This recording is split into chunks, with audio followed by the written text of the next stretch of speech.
what's happening now. So I will have the pleasure to welcome Hugues Bersini. Hugues Bersini is the director of Iridia, one of the most famous labs in Brussels and Belgium. And you have been my boss for years. So it's a real pleasure to give you the floor, Hugues, for your first introduction. It will be an overview on what AI can do at the moment, and then Professor Luc Steels, the godfather of AI in Belgium, will explain us what are the opportunities for Belgium and what are the pitfalls to avoid, and also with the European perspective. So thank you, Luc. Thanks, Nat. So this time I'm prepared. And I have slides. So what I try to do is I guess I have 20 minutes to summarize a little bit what surprised me a lot was perhaps 10 years or 15 years of AI. As you know, together with Luc, we're in this business for 40 years, and something surprised us, something doesn't surprise us, but there's been, interesting trends going on, and this is the reason why I'm speaking about an emancipated AI. And if I had to summarize with just one slide, everything I'm going to tell you during those 20 minutes is this slide, which is becoming kind of ad for the extraordinary improvement of deep learning with respect to the traditional neural network, is this idea that no, we get rid with any human being. And this disappearance of human experience is a pretty surprising thing when you remember the origin of AI, where the idea of AI was to take human genius and to put it in the software to try to replicate this human genius in terms of software. That was the great idea of expert system, problem solving. The idea was certainly not to suppress any human impact or human insight, but to try to take benefit from it and build system inspired by our human genius.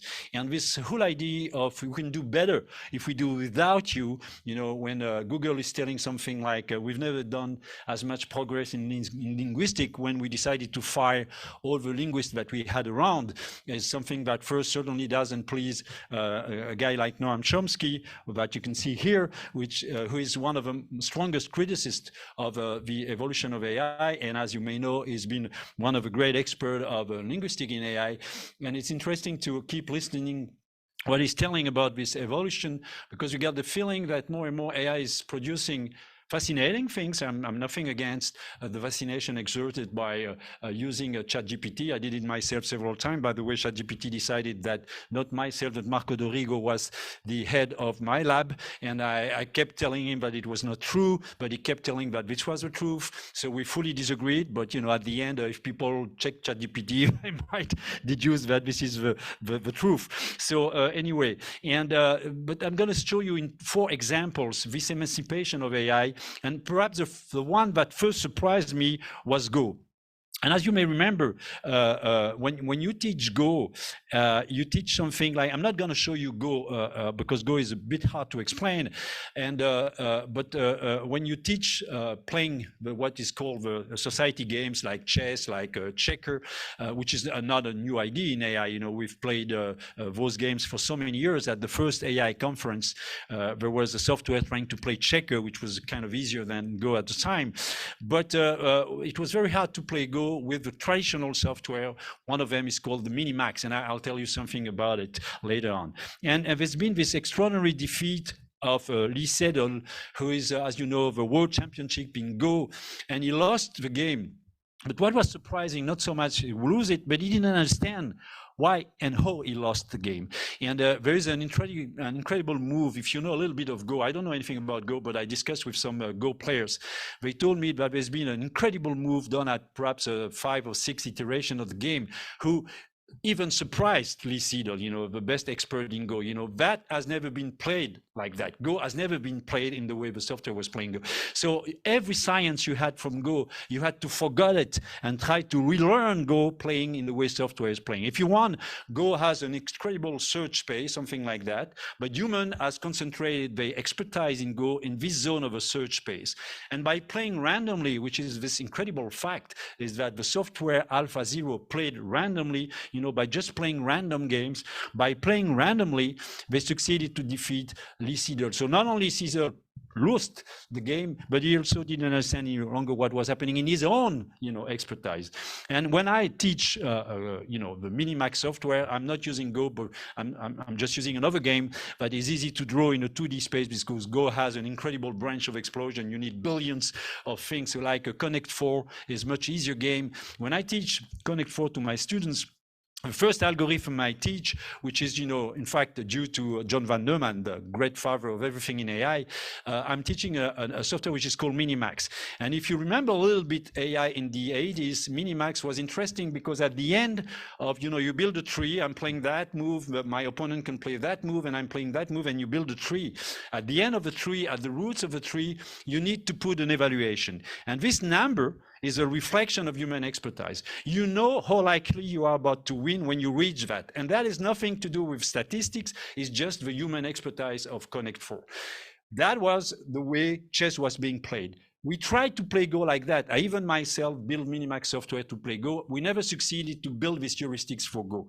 And then came Monte Carlo Tree Search, the software that succeeded to defeat Go. And you can play it also at Connect 4, just to give you an example. When you play Monte Carlo Tree Search, what you do is you play random games. You generate random games, and you look at the end of a game, who is winning and who is losing. And you do some kind of statistics. I win, get 1, I lose, got -1, and then you backprop that through all the intermediary steps. So what you do is you provide this value that before a human expert was supposed to provide, but you have this value not with any human expertise, you have this value with statistics. You just compile the number of games that you lose, and you compile the number of games that you win, and then you compile the statistics, and you just backpropagate the statistics. You see no need at all for any genius of playing Connect 4, of playing Go.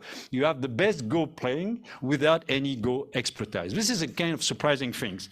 And in NLP, ChatGPT is obviously an example of that. Before, when you were making translation, I often test some of my favorite translation software. They're not so good so far, because as you see, if you put this French sentence, the English translation is not so satisfactory. But what is interesting when we speak with the former people playing in translation, doing translation, once you have a sentence, you need to do some intermediary step before doing the translation. One of the things you had to do was what Chomsky was, advising, is to make a syntactic analysis of a sentence. You try to understand the syntax of a sentence. What are the verb? What are the name? So you make this first syntactic analysis. Then you make a semantic analysis. You try to understand the meaning of a sentence. And when you've done this analysis, when you have a syntactic version of a sentence, the semantic things, you take it and you target it in the destinatory language. So for instance, if you want to deal it in English, you first have to do this intermediary step. That has completely disappeared with big data.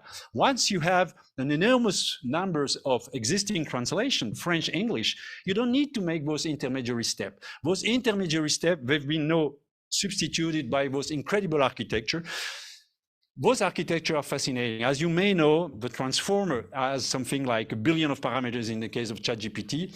What is nice in those architecture is not so much that the human genius has totally disappeared, because if you look at the architecture of a transformer, or if you look at the architecture of a deep neural net, there is a bit of human genius. For instance, the multi-head attention is an idea to try to replicate the syntax, in the sense that you need to understand what is going before, you try to correlate any words with what is going before.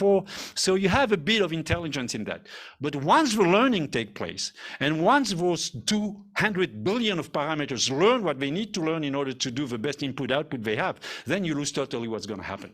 So initially you put a little bit of intelligence, but after the learning, you totally lost. You don't understand. How can you understand a structure with 200 billion of parameters, even if somewhere inside you have a syntax and you have a semantic analysis, but not explicit? It's somewhere inside, but you don't know. And you could do that because today we have data with the syntax and the semantics in the data. You have some very sophisticated architecture, and you have this incredible computational power. In those machines, I think there's millions of GPU running parallelly in time in order to do those translations. And it's interesting to see that, and ChatGPT is kind of exciting and fascinating, because the history of AI is connected with dialogue, because if you remember the definition of AI given by Alan Turing back in time, it was an imitation game. If you build a machine which is, succeed to confuse you on its final nature, if you get the feeling that you dialogue with a machine and not a human being, AI would have succeeded. And to some extent, ChatGPT is doing the trick quite well. But the problem is that what Turing couldn't imagine back in time is that you could do that just by statistics. You see how many times how are you have been followed by that, how many times how are you have been followed by that. You learn the statistics, and then you can deduce what should follow how are you. And in fact, if you look at ChatGPT, the very nice idea of ChatGPT is a transformer, where how are you is not put inside the transformer, is how connected with I, how connected with R, how connected with you. You use the scalar product of those words, and you succeed to understand that how are you in context in general is followed by that or is preceded by that. So this is language. Medicine is a bit the same thing, with some of my colleagues from so many years, we've done machine learning to understand what's happening, not what's happening, but what the impact of a genomic activity on the disease. No one can do that. There is no human doctor which today can correlate a genetic activity with the human disease. Machine learning can do so. Machine learning can do so with no help of genetician. They will cluster your genome. So for instance, this is an array chip, a microarray chips with the genetic activity. And you see that you can do some kind of data machine learning there. Here it's a clustering algorithms. And with this clustering algorithm, there's been a redefinition of a classification of cancer. We're working, for instance, in breast cancer with Christophe Sotiriou, some very good cancerologist here in Brussels. They use these tools, but they can't tell you what is the connection between a gene activity and the final outcome, which is, for instance, the breast cancer. You have that, a very fascinating example is the breast cancer gene. The women who got this breast cancer gene, as you know, they go to some very severe surgery, they have the breast being suppressed, etc., because this is the best treatment they can follow. But no one understands why this gene, when it's mutated, provoke a cancer, which is often a very serious cancer for women. And again, this is kind of very interesting outcome, scientific outcome, but without science, just by using statistics and machine learning. So you see many examples where this is taking place. We're doing the same in cardiology. Something that many doctors can do, cardiologists can do, is to detect what is called an atrial fibrillation. It's just when your heart becomes to be, becomes to be crazy. It beats in a very unpredictable way. This is called a fibrillation. Once you have a fibrillation in a electrocardiogram, you can easily detect it. What is totally impossible for a cardiologist, no one can do that, even the best cardiologists in the world, is to try to anticipate it, try to predict it. For instance, this is what you see. The red guy is the atrial fibrillation, and you can see below, if you see below the signal, you see that there is some red sign, and this is a neural network, whatever, transformer or a recurrent neural network telling, oh guy, the atrial fibrillation is about to occur in 2 minutes from now. No cardiologist could see the signal and deduce that an atrial fibrillation is about to occur. Only one can do that is a machine, is a software which succeeds to detect something in the signal which is impossible to detect. And that is really an incredible outcome, because this could change the way your pacemaker is running, because your pacemaker tomorrow will be able to anticipate a fibrillation and perhaps prevent it, because once you get it, you're in big trouble. And one way today to avoid this type of thing is to take a lot of pills. Like perhaps if you have grandmothers and grandmom, you see that they're taking Cintron, which is the best way to avoid those crises. No, with this tool, we have a way to avoid it more. So last example is art. And that will be my fourth one, because in all cases, you see that the artist is disappearing. The doctor is disappearing. The linguist is disappearing. The Go expert is disappearing. And still we have an incredible Go player, incredible doctors, and this occur again and again. Art is a fascinating field too. You have here, you feed a transformer or whatever. Here it's a GAN thing, so you need to have two neural networks competing in order to tell things not so much important to understand them. But you feed with them Rembrandt, you feed them with everything Rembrandt has produced since his birth, and you get a new Rembrandt. Is that so great? I mean, it's no one understands why you have a Rembrandt, but it's so powerful that today, if you go to the Amsterdam Museum and if you go to see this famous painting called Ronde de Nuit, you see that the left and the right board, because we knew that Ronde de Nuit was an incomplete painting because there was a left and a right board. The best way to finalize this painting was to use AI. AI capture Rembrandt steel and Rembrandt, I don't know, whatever, but with no one telling him how to do so. And it's the same again in art. François Pachev, that Luc knows well, has produced a song called Des Discards. If you like the Beatles, get this song, you know, it's a very interesting song. We didn't need Paul McCartney, we didn't need John Lennon to do this song, but it's a very interesting Beatles song, you know, and exactly the same, you know, by proceeding a lot of Beatles songs, we succeed finally to create a kind of new Beatles song. But is this art, and this is nearly my final slide, is this art? I would say no. And I've been convinced that this is not art, and this is not art is the day I visited an exhibition in Brussels, because I gave a talk similar to that one to a museum, and they bring me to an exhibition that took place, I think it was 1 year ago, and it was the exhibition of a sculpture called Brancusi. And Brancusi is a very primitive sculpture. He's the one who did the kiss, on my side is on the right. And interesting to see this kiss, and above all to understand the history of this kiss, because Brancusi was a disciple, a pupil of Rodin. But he was so exhausted by the way Rodin was very manierist, completely obsessed by the least detail. He was so much fit by Rodin style, etc., that at the end he decided to do this kiss. And when you see this kiss, you know, this kiss has been a lot inspired, influenced by Rodin, but you see, this is not Rodin, this is totally something else. And it results from the anger, from the emotion of this artist, which is totally impossible for an AI today, you know, to create this originality out of, you know, being in the world, interacting with people. This is definitely something that is missing in art. There's a lot of debate about this evolution of AI. I would recommend, if you're interested in carried on, a book called The Rebooting AI. Even myself, I wrote an article entitled The Black Hole of Deep Learning. And according to me, it's a black hole for two reasons. First, because it attracts everything being done in AI for this last 50 years. So there's a reason why it's a black hole. And it's a black hole because once it is in the black hole, you don't understand anything about what's happening. And it's a bit what is going on with deep learning, you know.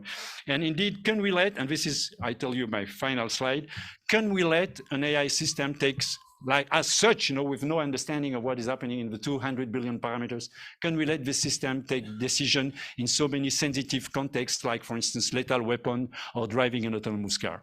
And I will finish on that. I guess I fulfill my 20 minutes. Am I right? Thanks.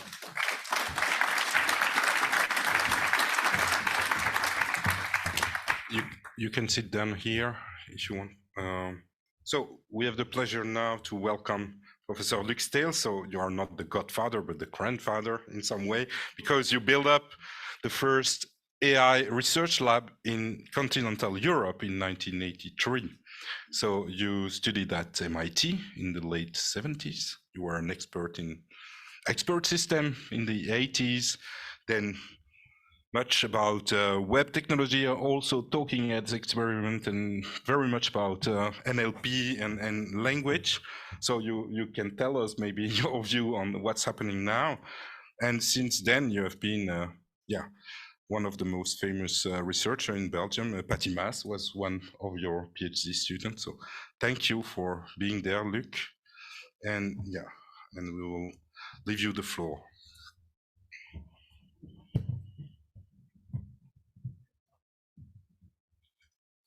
Well, thank you everybody for coming here, and I'm really happy to see so much activity, so many people interested in this field.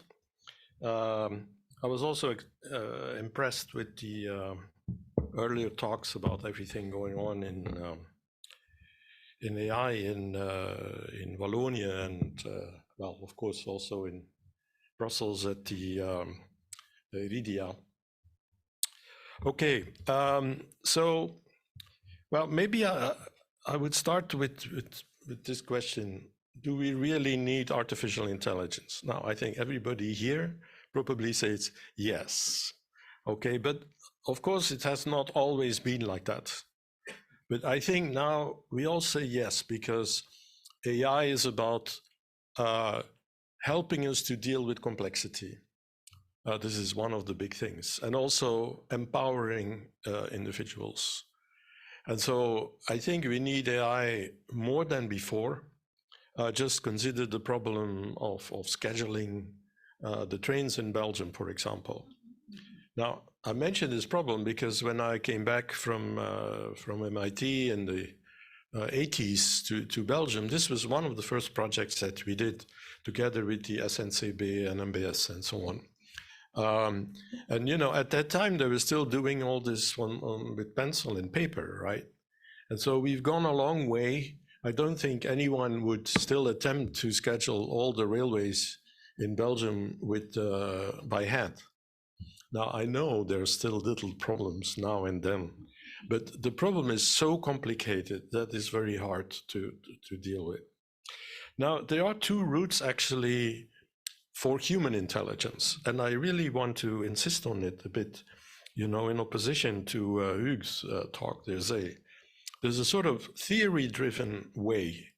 I mean, like in the vaccines for COVID were invented based on theory, based on knowing DNA, RNA replication, on understanding diseases, you know, on centuries of research into biology, and that allowed the discovery of these vaccines. It was not only, and this is the second, you know, way to acquire knowledge, to build knowledge based on data.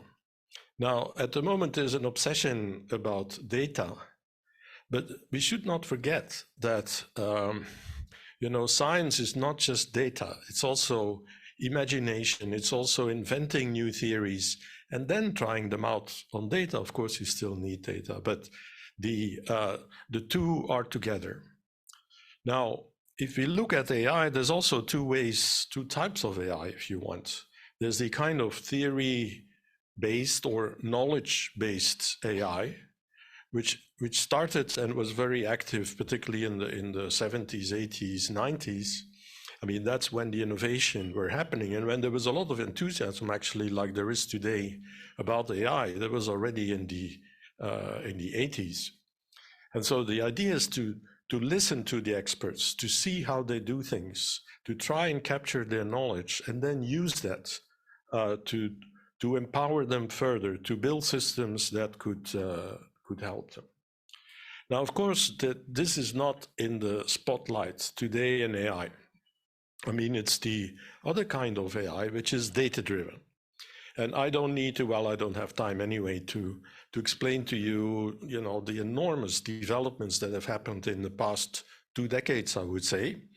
And particularly what, you know, what we now are in the middle of is the enormous explosion in generative AI. So generative AI, I mean, this is ChatGPT, you know, all the other systems that are very similar, like for images, like DALL-E, or for sounds, for music, for all sorts of things. And so generative AI, basically what they do is they use vast amounts of data scraped from digital text and images. And by the way, these data has been generated by humans. It's not that the human is out of the loop. It's the human that has created the original texts that are going to be scraped. Anyway, and then there's this enormous training process. I mean, well, first of all, it's vast amounts of data, and this is very important. We have a phase transition that we can do that now. And then there's this training, again, on supercomputing, you know, ways or months computing, billions of dollars are being spent. And once you have a vast network capturing these data, then you can give a prompt and some output is generated. Now, I think the outcomes of data generative AI are really amazing from a number of points of view. I mean, first of all, it's a technological tour de force. What has been done by these companies, well, because they're usually companies, is just technically incredibly advanced. So this is already amazing in itself. Now, a second reason for the amazement is that it's based actually on very simple principles, which is for text, it is about predicting the next word that's going to appear in a sentence. Now, predicting it using the previous word, but also context, you know, first try to gauge the context and use that. Now, this is something that we don't do that, right? We are not writing a text by predicting the next word. we write the text by thinking, making an outline, doing a composition, working out the ideas, and then progressively we put it into a text. So it's a very different way of working. And what is amazing is that you can get texts that are quite fluid from a grammatical point of view and also quite coherent. So I think this generative AI is a little bit like, the pyramid of Cheops, or this is the Sagrada Familia in Catalonia. It's a sort of thing. Well, they're still building it 400 years. It's something that humanity has created, which I think is truly amazing. Now, recently, I'm sure you heard about GPT-4. I mean, this is all very, very recent. This is a paper that appeared last Wednesday. It's one of the first papers on GPT-4. And, it's a very interesting paper. Well, by the way, it's already typical that this paper is published on arXiv. The time that scientists were writing for scientific journals in AI is over. These papers are written, they're immediately published, and after 2 days, they get like millions of views. And so there's an acceleration going on in AI comparable to what happened in biology, during the COVID pandemic. There's an incredible acceleration, and worldwide, this information is diffused immediately. And, further experiments are being done. So, in fact, every day there's something happening at the moment, which is quite remarkable and has to be followed. But I recommend reading this paper. Particularly, it's an interesting paper, but also because they make this claim that GPT-4 is now so advanced that they claim it's the beginning of artificial general intelligence. And this is a big claim because artificial general intelligence is like, intelligent system that would be active in any domain. I mean, not just in one domain like scheduling the railways or in diagnosis of medical systems, but has a very broad scope of competences. Now, so this is all the good news part. But always, when there's really very good news, we have to be a little bit worried that there's maybe some, how do you call that? Het adder onder het gras. There's a snake under the grass, I think. And what is the but? Well, by now we know that there are lots of problems on toxicity, harm, transparency. I mean, some of them have already been mentioned, and I don't have the time to go into it. I just want to spend a few words on truthfulness and authorship. So truthfulness, well, let's just look at one example. Yann Lequin is a French scientist who was involved in convolutional neural networks, one of the important developments in network technology. And in 15 November, so a few months ago, he announced Galactica, which is a large language model. So it's like ChatGPT-4, can summarize academic literature, solve math problems, generate wiki articles, write scientific code. I mean, unbelievable, right? Okay. And so I decided to try, I tried, it says it can do wiki articles. So I said, let's write one about myself because I know something about myself, so I can test whether, this is true. So I got this. And I won't go in all the details, but it puts me at Leuven, KU Leuven. Well, I guess at the KU Leuven they will be happy, but at the VUB they might less be happy. But I did not study, my master's was at MIT actually. Earned a degree from the same university, no. Was a postdoctoral fellow in Canada, in Ottawa. No, I never been to Ottawa actually. Professor in Leuven, no. Currently, no. Well, I was a senior researcher, actually the director of the Sony Computer Science Lab. So, but this is quite a while ago, but let's say this is okay. Okay, so we get 1 point.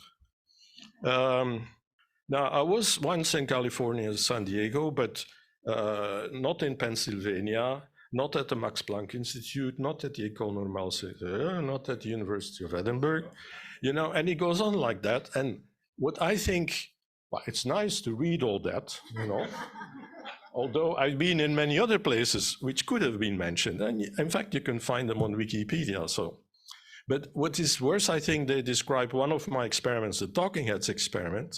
And again, I cannot go into detail, but, you know, I just delete the things which are not true here. And then, well, it says, I was awarded Doctor Honoris Causa. I'm very grateful to that, but unfortunately, this did not happen. Well, so, you know, now, just like Hugues was unhappy that he was not the director of Iridia, I'm sort of okay with it, but it's not true, you know, and this is the problem, right? These systems, they take samples of texts and they put them together. It is plausible. So you could say these systems master the art of deceiving, that they know something. It is plausible, but it's not true. And the reasons for that, I cannot go into explaining you why, because I don't have time, but Stefan Wolfram, you know, you go to his site, he describes very well the technology and also why this is not the case. And so this is not something that will go away, actually. It will get better because it's maybe trained on more recent material, but there are fundamental limitations to the way this whole thing is set up. And there's, of course, an enormous danger in pushing material out in the world that is not true. Because the risk of this is that we are, in fact, destroying the information ecosystem on which we rely. And this is an example. You know that Donald Trump is in legal trouble and at the risk of being arrested, right? Well, here are some pictures of his arrest. You say, oh, really? Was he arrested? But this is fake. This is done with Midjourney, one of these large language models. And so you have to look, if you look in more detail, you know, you could see that it is fake. But of course, this image is sent into the world, is downloaded by millions of people. And then what is you see, the risk for our society is not only that the information on which we rely becomes in generally more and more unreliable, but also that people are going to act on this kind of information when it's thrown in the world. So this is just one of the things. Another one has to do with authorship. I mean, Hugues was saying artists are disappearing. No, I think this is bad. Why is it bad? Well, there's a question. Well, first of all, why are they at risk of disappearing? It's because there are now systems in music, for example. They sample again music from large online musical materials and then create new parts. Even with prompts and so on, this is in development. And you have already companies that are selling this kind of music. Now, what does that mean? I mean, first of all, the data has been created by people. And the work of those people is being used as training data without any recognition, without any authorship, and without any financial reward for their work. As a consequence, the job of a musician is at the risk of disappearing because people just cannot make a living with it anymore. We are not at this point, but it's not just for music, it's also for writing, for journalism, for art, in fact. And so is this what we want? I mean, before we allow, well, this was an example actually, before we allow, well, it is already happening. I mean, the ghost is out of the bottle, so to speak, you know, and so and I can tell you, musicians are, and organizations of musicians are extremely worried about all these things, rightfully so. So these are just two of my list of, and I can talk about each of them, you know, but that's a little bit depressing maybe, but we have to be aware of the dangers and limitations of the use of data-driven generative AI. Now, I have to tell you that the developers of these systems, they are very much aware of this. If you read their papers, including the paper I just referred to, they will have a whole section saying, this is a problem, this is a problem, this is a problem. So it's not that they, you know, they ignore these problems. And for example, one system, Codex, which is like Copilot, okay, so it's helping programmers. Now, this is a paper from Google, this is a Google development, where they themselves say, does not guarantee correctness or soundness, recommends syntactically incorrect code, etc. So we cannot say that it is ignored, but they basically expect that all these problems are being taken care of in the deployment. And this is from a paper by another model, Gopher, which is developed by DeepMind.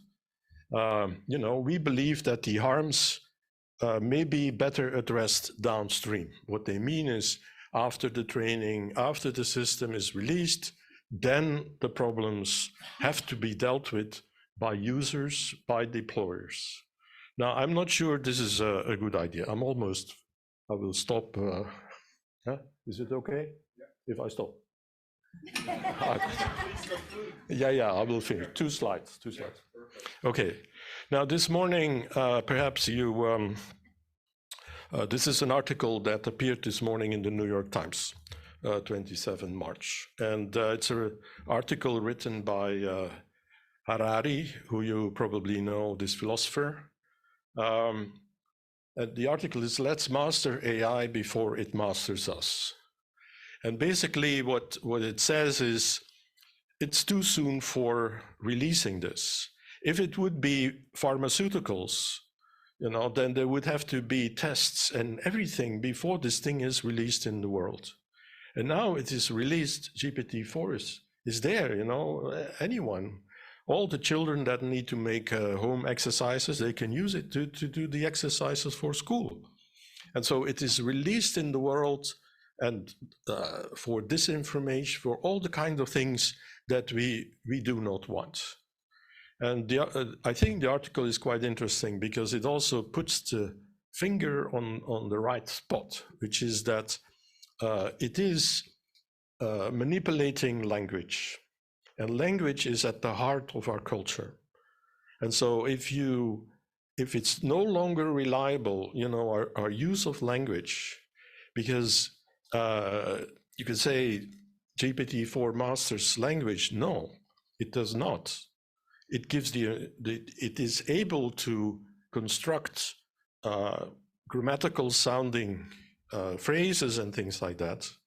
But there's a difference with actually engaging with meaning and being able to speak and understand language. So again, I conclude, last slide.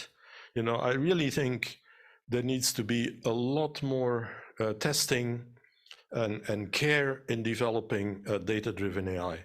I'm of course a big fan of AI. I think AI can be of enormous use, but it has to be, you know, we have to look not only at this data-driven generative AI as to be the only kind of AI that exists. The second point I would say is that in Europe, so this is about Belgium and Europe, you know, the first reaction in Europe is usually, we need more rules. And, you know, there's a saying, the Americans invent, the Chinese manufacture, and the Europeans make rules. And, well, this is to some extent true. I think the Europeans invent, actually, and the Americans scale up, and then, etc. But But still, we need more technical AI development and researchers. And that's why it's so important to have, you know, these actions that help the creation of the ecosystem, the research ecosystem that generates people that can that know about the field at the technical level, you know.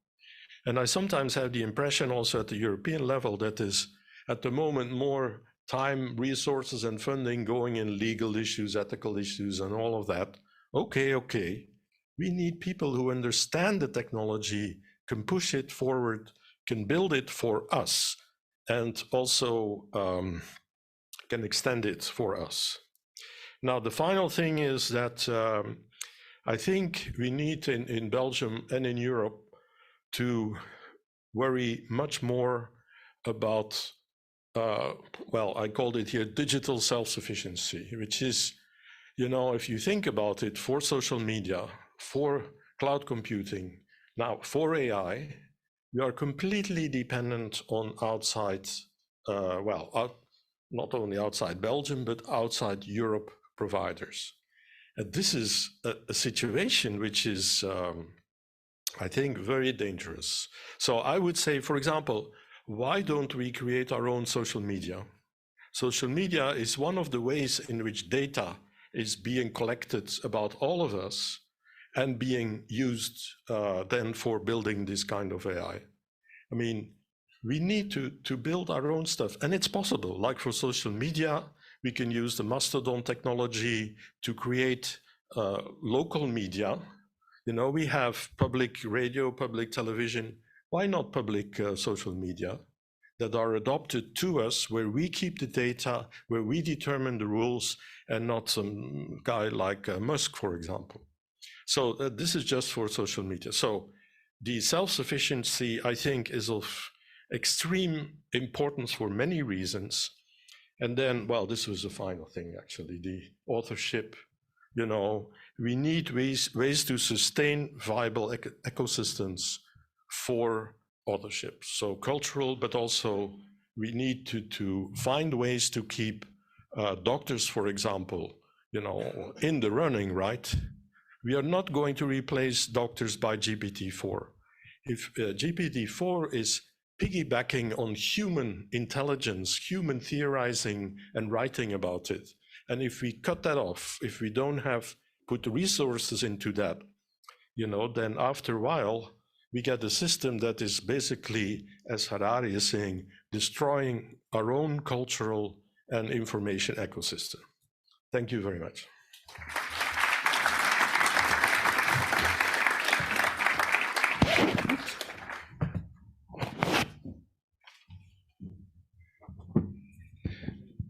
Thank you so much, Luc. So now I will have the pleasure to welcome different people, because it's not only about technology, it's really a change in the organization of the society and change at a very different levels. So I will have the pleasure to welcome Laurent Hublet, who is the founder of Bicentral. Also, yeah, please come on stage. Also philosopher. Nicolas Van Zeebroeck, who is a professor at Solvay Brussels Schools of Economics and Management. Sofia Palmieri, as a PhD student in health law and digital medicine. Jeremy Lamri, who is international expert in human resources and author of several books. And finally, Celine Thillou, as expert in technology transfer. So I will have a first question to Laurent. You are the founder of Bicentral, that is the biggest campus in Europe about digital technologies. What is your first reaction to what you've heard in the previous keynotes? Thank you, Nathan. Wait, I think you hear me? Yes, no, not okay. My first reaction is actually about what I see. Yes. Okay, we're changing mic. 1, 2, 1, 2. Oh, yes, Yeah, this one's perfect. working. No, what I was about to say. My first reaction is about what I see, because I find it so great that the AI Week is now in its third edition. And I really see that there is a change going on in the ecosystem. I think it's very true around Belgium and everywhere. As they were saying. And there is also a change, I think, in the public opinion about AI, because it's becoming very real. I think what makes GPT-4 kind of special is that this is now AI becoming very visible for many people. And I think pretty much all of you have probably used GPT-4, but even a lot of kids, a lot of older people, and a lot of non-AI specialists are using ChatGPT.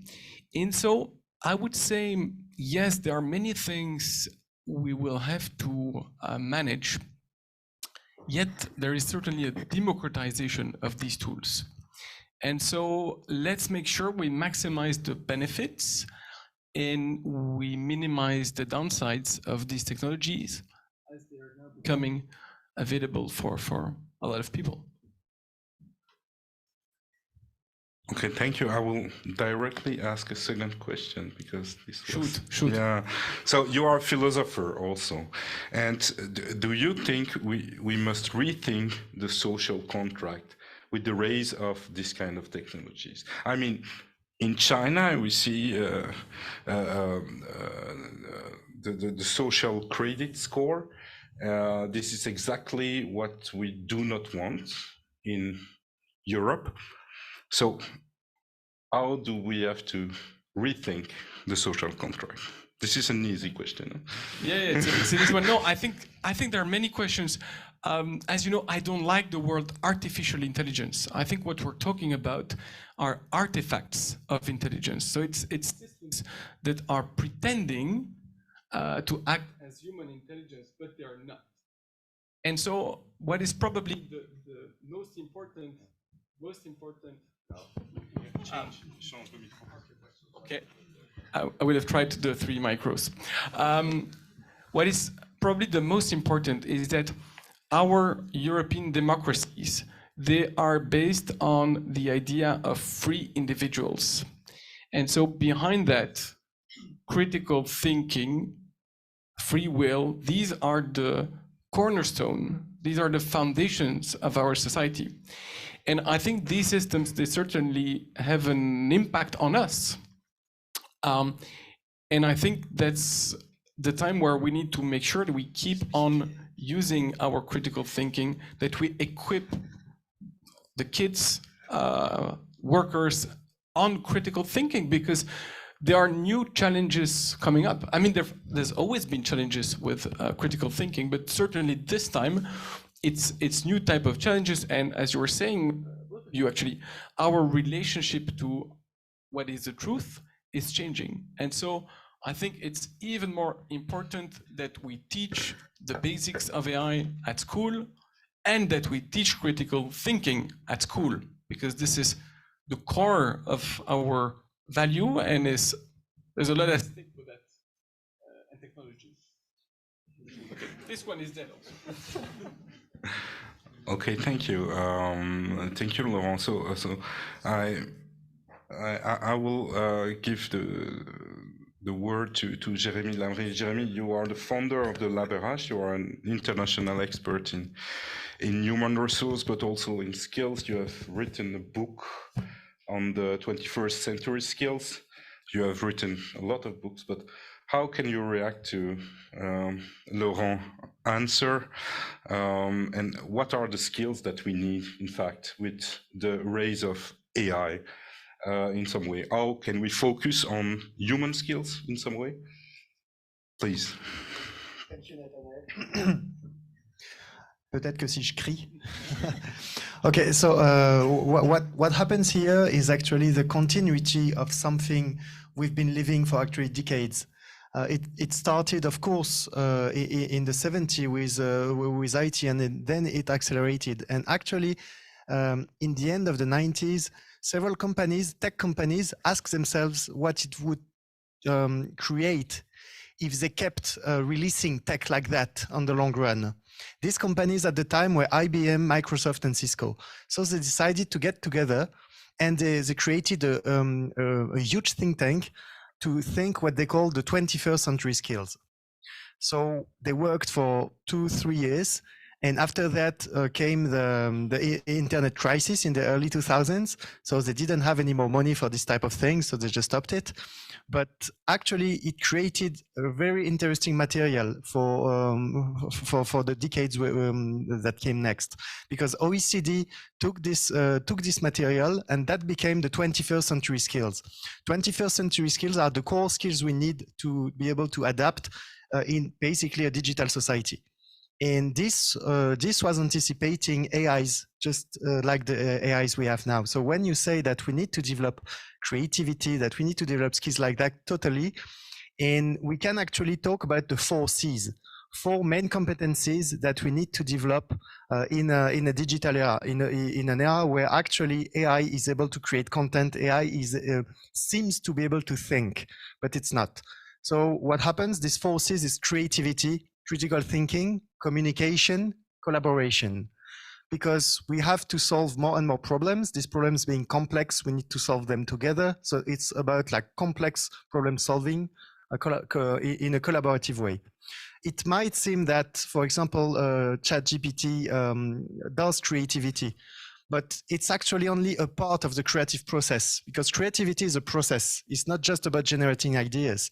It's also about convergent thinking, and then organizing ideas, and then putting them in a context. And maybe generative AIs, as they're developing, will be able to deal some of the process. But I strongly believe that they can deal with what they already observed, and that we will be able, with more divergent thinking, to actually create new concepts.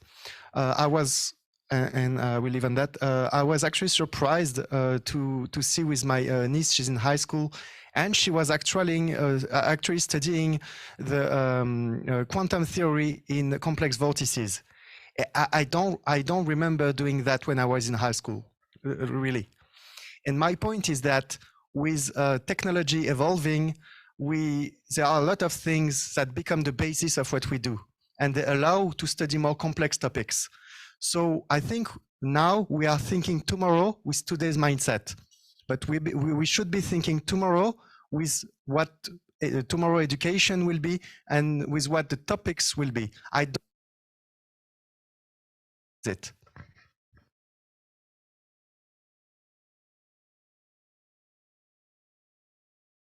Yeah, okay. I don't know how my fridge works, but I still use it. And I take the point about Harari that says that language, that Harari says, the 2 weapons?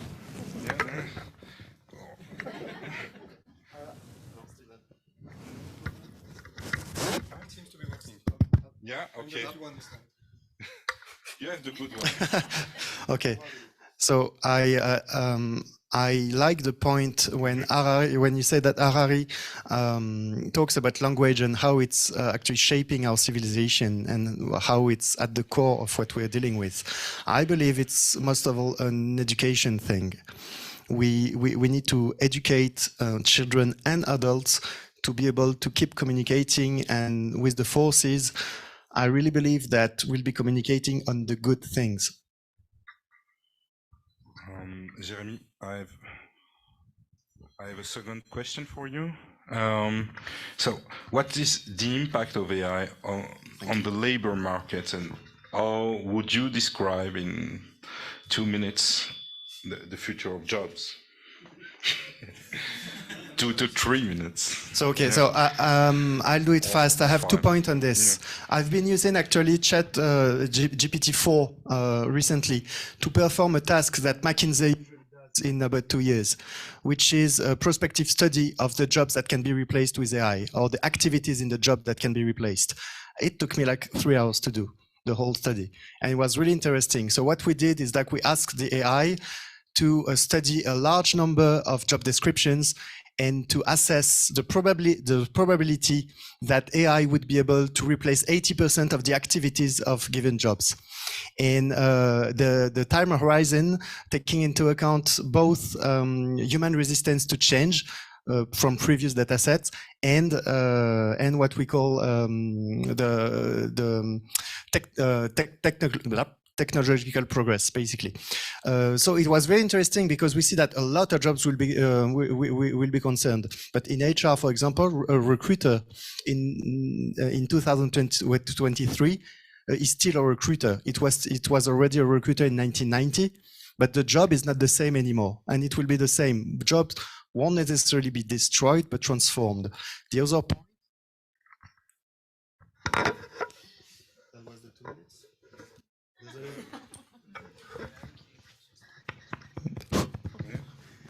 Okay, and the second point is that eventually, yes, probably the productivity will win on the long run and a lot of jobs will be destroyed. I believe the only way to get out of this is what was called in the 70s the quaternary sector. The quaternary sector is what comes after the tertiary sector, and no country in the world ever thought of actually making it real. So, for example, when you pick up waste in the forest, when you take care of elders, all of this is useful to society. But as of today, there is no business model for that.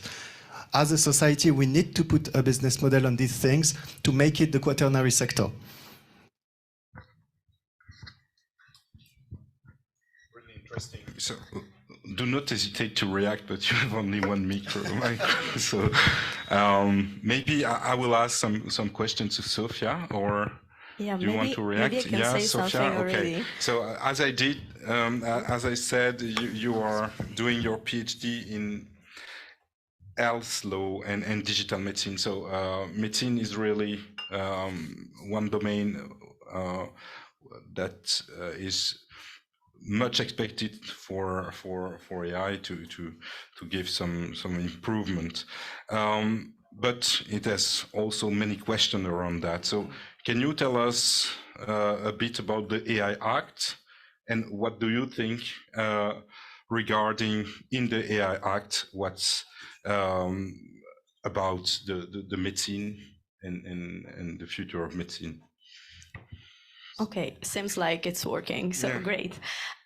So first of all, I want to react on something that he said. So I completely agree with the previous keynote speaker saying that probably doctor won't be replaced in the near future. And it's something that really reassures me, actually, because I think it's way more human to imagine our doctors are as human instead as fictionary robots or some bots of some sorts, and that's really great. But with regard to the AI Act, I think it's, so I wasn't expecting this question in the first place, but something that we can say is that the AI Act, differently from what is said in the literature, is actually saying much about healthcare. So we firstly have, I don't know how many in the room are familiar with the Act, but I think many of you. So we have these different layers of risk perspective for the AI uses, right? So the AI Act recalled the medical device regulation as a way for identify those uses of AI that are foreseen as high risk and therefore needs to fulfill some requirements. And this is great to have this kind of attention to healthcare. And actually, it's not the only reference that we have to healthcare, but we also have some wording in Annex 3.5 that highlight how healthcare needs to be under focus. And despite this, still we have some AI applications, some AI uses that falls into the minimal risk classes.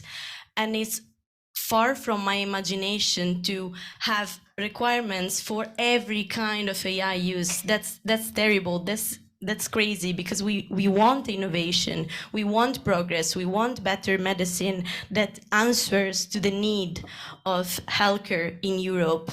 But at the same time, we kind of need to understand which kind of values we want to balance, right? Like, we need to understand, okay, we want innovation, but at which price? Is just human right? And what do we want to say with human rights? Is all the spectrum, and how do we understand human rights with regard to the relation with AI in healthcare? So this is my first reaction. Yeah. Okay, you can answer another question if you want. Huh? So what is expected for medicine with the use of AI as opportunities, for example? Okay. Oh, great. Okay, so with regard to AI in medicine, I think we need, first of all, to focus on what is there. So I want to focus first on which are the major challenges in Europe with regard to healthcare, because I think this is strictly related to what we need in terms of AI and healthcare. So first of all, we have the problem that the population is aging really fast, and we have many more diseases coming up with regard to that. So in that sense, AI needs to help Europe to have better healthcare, more efficient, and in a way more accessible way.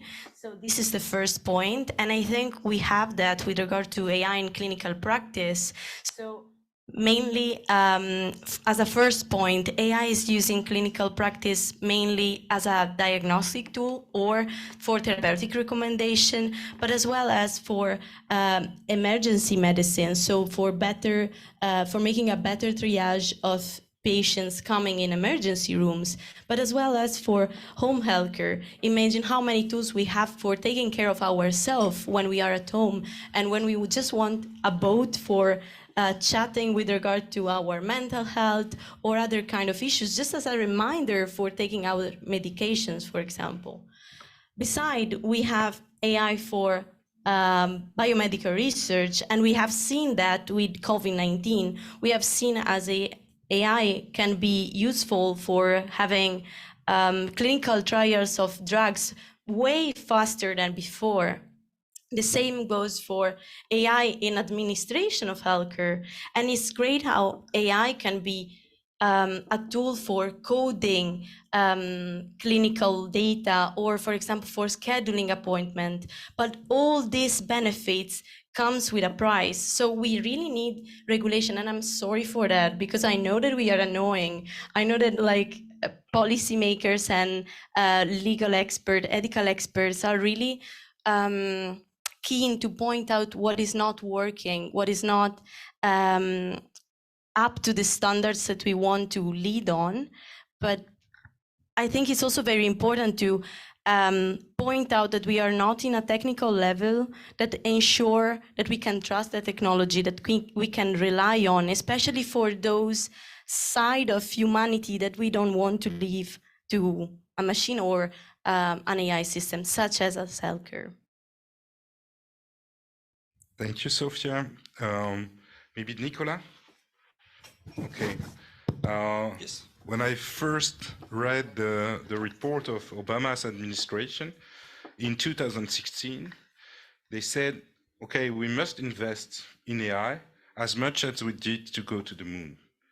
And the sector they want to illustrate that was autonomous vehicle. And the fact that many drivers, 15% of the jobs are about driving and so forth. So they are really economical consequences of the rise of this technology. So my first question to you would be, how would you qualify the importance of the adoption of AI by the firms in general? How is it important in the economy? Do you allow me to be a little bit provocative and try to shake you up a little bit? My instant reaction would be, I think we care way too much. And I will tell you why. I think firms should actually not care that much. But I'm deliberately being provocative, and I will tell you why. The first thing, if you focus I shouldn't brag. I should just wait. That forces me to make a pause from time to time.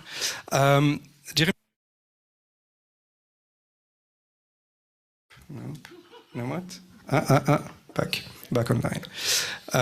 Is that we have examples of tasks, specific tasks and activities where AI can really bring a huge productivity gain. And from an economic standpoint, you only care about the technology to the extent that it gives you a productivity advantage. The thing is that if you look in the past, and I'm not talking just 5 years ago or 10 years ago, but even 40 years ago, we have been having this claim and maintaining this claim again and again and again with every new generation of digital technology. Where's the evidence that we have productivity gain? Nowhere. Nowhere.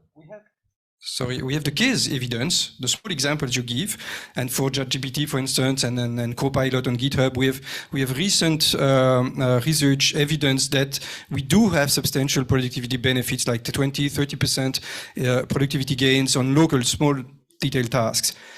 But the aggregation never works. I mean, productivity has been stagnating for 40 years in Europe and in the US. So if digital was really about boosting productivity like the first industrial revolution did, the evidence would be there. It is not. And I think we care way too less about why that is. And I think why that is the local productivity gains are only reachable by a happy few. That's one. And the other one is that the thing you win on one side, you tend to lose it on the other one. And generally, that's very, very bad news, because the reason behind it, I think, is that the productivity gains that you enjoy locally here are compensated, unfortunately, by the fact that the human being is put in a seat where he or she needs to control back what the machine has been generating, because there are lots of issues that Luc and others have been emphasizing. And so, as human beings, we spend less time creating, and so we can be more productive on creative or production tasks, but we place back into a controlling position. And that's a very, very bad news. First of all, because these are very, very annoying jobs. Ask a doctor whether it's funnier to sort of diagnose something or check whether the diagnostics proposed by your machine is the right one. And second, ask a pilot on a plane whether it's funny to just check whether the autopilot is doing right. Not only is it boring, it's super dangerous. As human beings, we are very, very bad at just controlling a machine that 95% of the time is correct anyways. So that's actually something that I worry a lot about, that we're going to push the technology without any consideration for what's ahead of us really with that. Now, another reason why you could say that economically it's relevant if it can really create new products and services. And yes, you will see a lot of gadgets going on. Yeah, you will see lots of them with very, very little consideration again for what's the value. What are really the big problems that from a social or we seek to solve with AI? And if we, I guess the mic doesn't like my answer.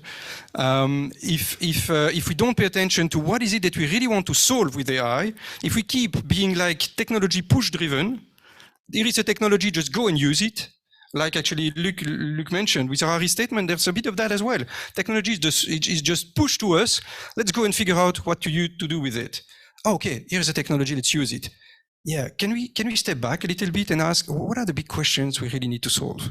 And then only look back at the technology and where it can really help. So long as we're in this technology push frenziness, I think nothing good is really going to happen. And last bit of comment is, if you allow me a short one, the last reason why AI could potentially affect the economy is if it changes power distribution within value chains and society. And that's probably the only area where we should really, really worry. Because with the internet at the beginning and with digitalization and blah, blah, blah, and the Web 2 and then now the Web 3, the promise has always been that we would be democratizing the economy, that we would decentralize the economy, and that finally we would get rid of the big, ugly intermediaries. Are we there yet? We have the GAFAM. They've never been as powerful as they are. And my worry at the moment is that GPT-4, for instance, and Microsoft and Google and Meta, they're going to make these technologies so easy to use for companies that companies are going to jump on them. They're going to use them for whatever they want to do because it's easy. And there will be a very hard line to draw between what's easy and what is right. And I think going for the easy route is probably not the right thing to do. Thank you, Nicolas. That was really interesting. An original point of view also, but based on facts and data. We have called this week Tech Convergence Week. What do you think about that? Because there is a hype on AI, but okay, we have many digital technologies. So what inspires you, this subtitle? Again, I will ask you to forgive me. I think the question is great, and at the same time, it's the wrong question to ask. And the reason for that is that, first of all, this question is very tech-centric again. It's asking about, oh, great, we combine technologies, great. Yes, that's right, we open up new possibilities, both from an economic and social points of view. We combine different technologies, you open up, you enlarge the space of what's possible. But then you need to reverse engineer what you can do with this combination. And I think combining technologies of itself, at the interface of different technologies, you have no value. You have value at the interface between technology or a set of technologies and a market need or a social need. So there's again, back to my point, what is the big question? What is the big issue that we really need to crack? And of course, we have new ways to crack new problems, but let's first focus on the problems rather than really the possibilities. If you look at ChatGPT again, and all of the generative AI that we're getting these days, people are excited about, like in advertising and marketing, oh wow, we can fasten up the speed at which we can produce video content, for instance, for marketing. Who in the first place said that we need more video content? Is it really what the planet is really demanding for? Do we need more art or do we need better art? Yes, we can mass produce a lot of things, but is mass production what we need, or do we need more quality? If you create just more quantity, then you will again need intermediaries and complex algorithms so that you can find the right thing for you in this mess of this chaos of things. And sometimes, back again to Harry's point that Luc mentioned very rightfully, I wish we would just stop with technology development right now. Not just because it's dangerous or whatever, and I think these considerations are way underplayed, but simply because we are not just going too fast in terms of what society can absorb.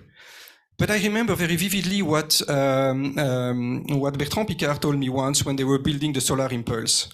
He said, you know, the most difficult part of my job is we're building a plane that's made up of thousands of components. On each of those components, technological progress is going this way.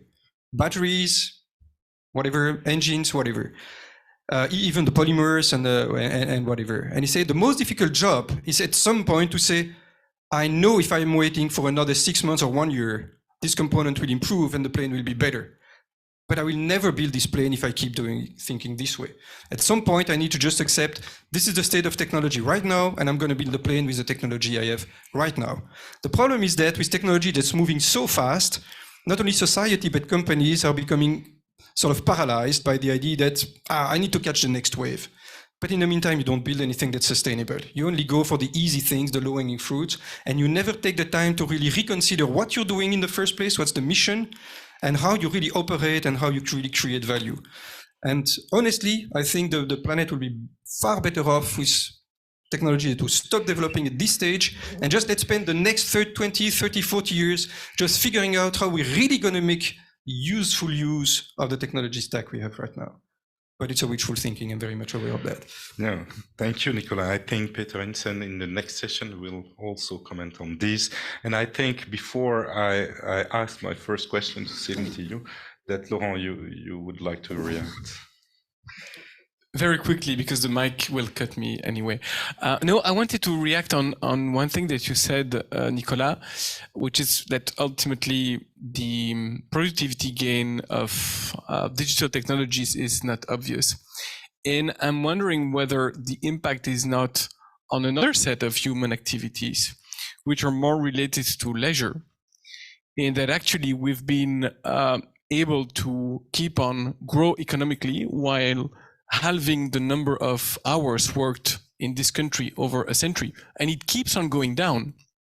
And so wouldn't the question rather be around what is now the purpose of our leisure activity, and how do we maximize the impact of that? And maybe getting back to your point on, you know, the how do you call it, it's a tertiary quaternary activities, because yeah, I mean, ultimately 4.6 million Belgians are on TikTok, spending minutes and hours mediated by an algorithm. That is probably the human activity most impacted by AI today. Thank you for this remark. So my first question to you, Celine, you are head of research and technology transfer at UMON. So it's often said that, okay, it has been repeated that, okay, Europe invents and then US scale and then China manufacture and we regulate. But it's always also said that we are good at research and not so much at technology transfer. So my first question, if you can explain a bit what is technology transfer, but my question will be about that. And do you think that the way we are funding the research is the good way in this context of fast evolving technologies? Easy question. Okay, thank you for this 3-in-1 question. So what about tech transfer? It's okay now? So basically at the University of Mons, I'm working daily with passionate researchers. Passionate researchers who juggle between disruptive research to make some progress in society, but also who work closely with companies, and especially in AI, because nowadays most AI researchers are into large companies. And to transfer research results coming from these passionate researchers, we need to be very close to these large companies. And the best tech transfer nowadays is to work on open communities. So I totally agree with Keynote of Luc Steels, because we don't have time to deposit patents and wait for approval for a publication. So we are working now with open communities, and sometimes through service contracts with some SMEs, for example, for companies who don't have any research labs inside or who don't know how to use AI applications. So we have several paths to transfer research results into the society, into companies. The second question was about the funding scheme. Basically, as stated so far, AI is a furiously fast field. And so we need to struggle with this constraint. So at the opening ceremony, Professor Thierry Dutoit talked about the Trail Institute. And I really like the Trail model funded by the Walloon region, because it's based on a 5-year research program. And so inside this 5-year research program, even if it's gonna go inside, we have the trust given into these researchers, and they could work, focus on research and deliver as many as software as possible. So that is very important. Too much time is given by researcher to write a research project. So even if it's important to write research project to get government's impulsion, for example, when the government wants a researcher to work on, I don't know, circular economy, or to work on an interdisciplinary field, it's important to launch a call for project. But once the impulsion is given, we need trust into these researchers, and to give them time to focus on research, only on research.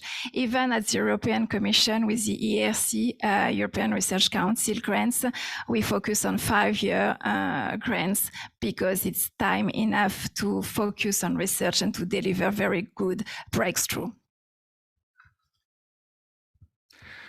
Thank you, Celine. So we have had a kaleidoscopic view on some of the questions we could have about AI. So to conclude, I will suggest you to give a comment or your key message on AI and technology convergence. And I do agree that Convergence Week is about solving societal challenges. But your key message could be, who begin? Who has a mic? Maybe I am the one with the working mic. My key message could be to work with AI in trust, and to go inside this new world. Thank you. I think my takeaway message is that we should try to stop treating AI as a sort of magic and understand what it's really about, and then posing some limits of what we want it to do and what we cannot accept, and in that sense progress from there.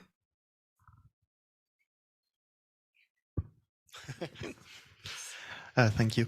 My conclusion will be about how we should treat AI, because I really liked your speech. I completely find myself in what you said, and on the other part, it's like we have no choice. It's coming. It's coming. We're in a world that is tech-driven, and we don't know how we are doing that, but the convergence is coming, and we'll have all the things that will do a lot of things, and we don't know what yet and what for yet. But I think that now in the companies, AI will just go into all the jobs. And I think it is healthy for the coming month and year to treat AI as you would treat an employee. Meaning that you don't expect from an employee that he does the job and then you don't control it. You were talking about that. You don't expect you don't expect AI to have all the ideas of you don't expect your colleagues to have all the ideas of the world or what. And I think we shouldn't give more trust to AI that we do to our employees. And to make sure of this, we should treat AIs as like a complementary person in the teams. And if we start doing that, maybe we can start developing some healthy behaviors about it.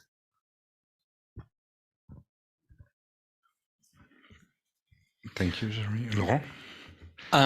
I think we should stop being naive. We've been too naive with these technologies. And as you were saying, we are terribly dependent. If Xi Jinping invades Taiwan in the next months, we are, and I'm not going to pronounce the word. So we need urgently to build sufficiency, independence, sovereignty. And when I read tech convergence, I think that convergence needs to happen between private and public sector. If we consider each other as competitors, we will keep on being dependent. We need to build the technology that we want here. And that means working hand in hand, private and public sector. Thanks, Laurent, because I was trying to find something interesting, I hope to say, and you give me finally the trigger that I was looking for, which is exactly your last point about what's the value of what we create. And I think linking to the other part of the discussion, thinking of regulation and these questions, innovation versus regulation, I think the best way to influence the future and the future of technology is to innovate and to bring what we want to see to the market more than through regulation. I know the GDPR has spillover effect, and we know the Brussels effect and stuff like that. Yeah, fine. If we really want to influence the future, to shape the future, let's bring ourselves what we think as a valuable way to use the technology and deploy it. Let us deploy it ourselves. But the thing is, what we're going to need is not sandboxes or regulation. What we'll need is capital. A lot of capital. What you're saying about our dependency to Taiwan is true. But basically, Samsung said it's $200 billion we're going to put on the table.